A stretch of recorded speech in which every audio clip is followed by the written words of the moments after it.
कार्यक्रम शुरू किया है और इसके आगे क्या रूपरेखा है, तो सवाल तुमने तो चालू कर दी रिकॉर्डिंग पहले।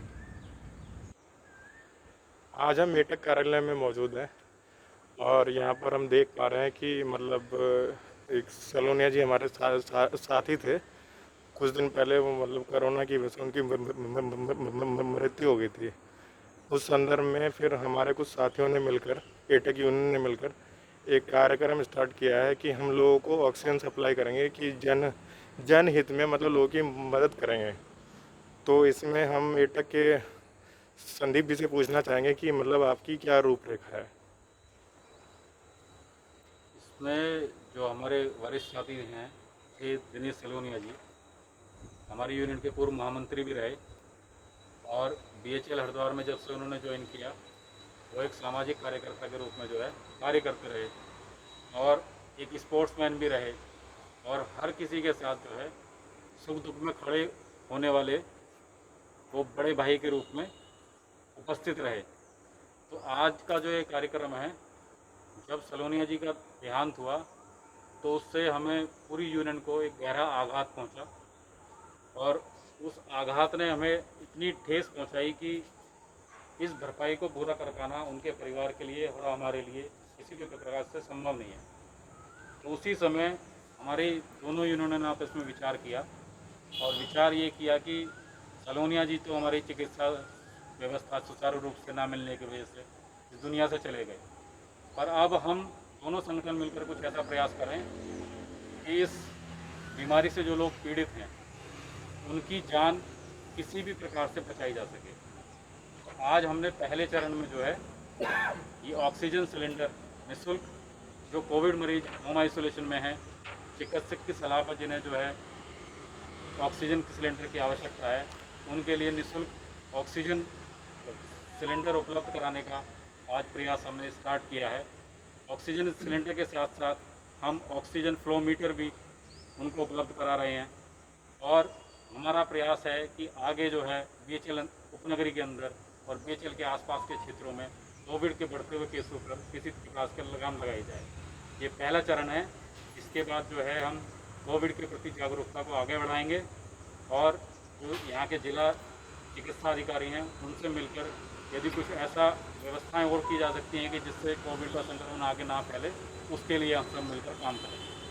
तो मतलब एटक यूनियन और एटक यूनियन से संबंधित और बीएचएल परिवार से संबंधित जो लोग हैं उनका प्रयास यह है कि इस मुहिम को बीएचएल तक ना रखकर आगे तक जिले तक भी मतलब आगे तक ले जाने का आप लोग प्रयास करेंगे। सबसे पहले प्रायोरिटी हमारी अपनी बीएचएल उपनगरी और बीएचएल से जुड़े कर्मचारी और उनके परिवार के सदस्य हैं।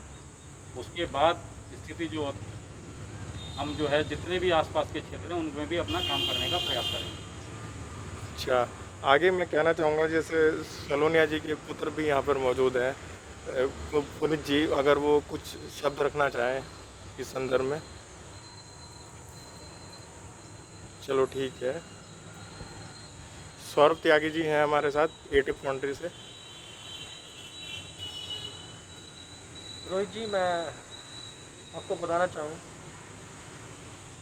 15-20 दिन पहले जब एक कोरोना की दूसरी लहर ने हमारे देश में जिस प्रकार प्रकोप मचाया हुआ है, आप सभी से भली भांति परिचित हैं। हमारे साथी सलोनिया जी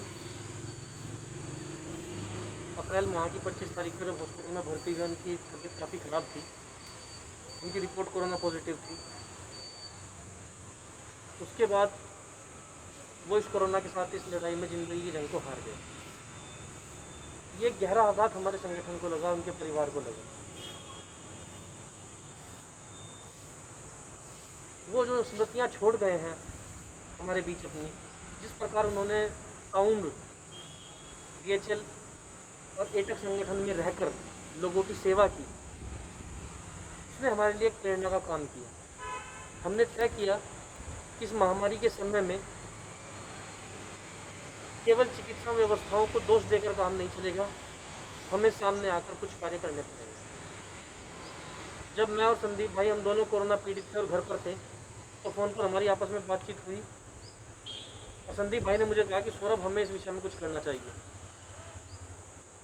अब दोनों की बातचीत से बात निकली और हमने इस प्रथम कड़ी में प्रथम चरण में हमने तय किया कि हम कुछ सिलेंडर्स की व्यवस्था कर लोगों को, आसपास के क्षेत्र के लोगों को जिन्हें ऑक्सीजन की आवश्यकता पड़ेगी, जो घर पर आइसोलेशन में है, जिनको ऑक्सीजन की आवश्यकता पड़ रही है, हम उनके लिए निःशुल्क ऑक्सीजन की व्यवस्था का प्रावधान करें।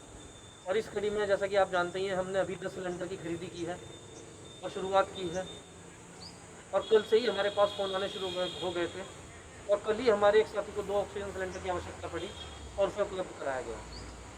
मैं हमारे बड़े भाई कॉमरेड दिनेश चंद्र सलोनिया की स्मृति में शुरू किए गए इस कार्य की जो प्रेरणा हमें जो मिली है, मैं संदीप भाई का भी धन्यवाद करूंगा। मैं संगठन के तमाम लोगों का धन्यवाद करूंगा जिन्होंने हमारी एक अपील पर धन एकत्रित किया, जिससे हम सिलेंडर खरीद पाए। यहाँ पर उपस्थित सभी साथियों का, गोपाल भाई का, आपका, तरुण जी का, भाई जी का, मैं हरिंद्र भाई का, मैं सबका धन्यवाद करूंगा कि आपने बढ़ चढ़ कर इसमें हिस्सा लिया और इस कार्य को यहाँ तक पहुँचाया है। और हम सब लोग मिलकर, मैं आशा करता हूँ कि इस कार्यक्रम को आगे बढ़ाएंगे। अगर इसी तरह से रहा तो हम अभी बात करेंगे संदीप भाई, मैं, और ज़रूरत पड़ी तो एक आइसोलेशन सेंटर की स्थापना का भी हमारा मन में विचार है। अगर ज़रूरत पड़ी तो हम मैनेजमेंट से बात करके किसी क्षेत्र में जो है बेड की व्यवस्था कर, ऑक्सीजन की व्यवस्था कर एक आइसोलेशन सेंटर बनाने का भी प्रयास करेंगे। धन्यवाद। चलिए सर, आप लोगों से मतलब काफ़ी अच्छे प्रेरणा स्रोत विचार हैं आपके, और मतलब उम्मीद है कि आपकी मुहिम ये काफ़ी कामयाब होगी और लोगों को उसका हित, मतलब लोगों को मानव हित में काम हो।